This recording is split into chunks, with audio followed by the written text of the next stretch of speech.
Hello mga lods, kumusta po kayo? Continue po ako sa aking pag-upload ng aking mga short video dito sa Kiklukse Temple sa Penang, Malaysia. So ito po yung last na temple ng aking papasukan.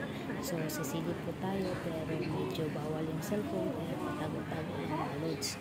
So ayan, ang ganda ng kanilang ceiling.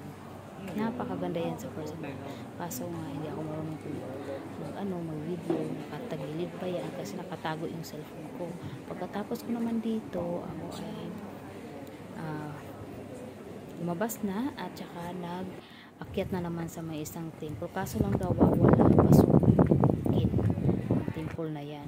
So dito lang ako sa labas. Pagkatapos naman yan mga lods, ako na po ay pababa na. So, sumakay na ako ng parang boat car. Yan. So, tapos ako dito sa Kikluk Temple ay pupunta sa Penang. So, tingnan natin kung ano din.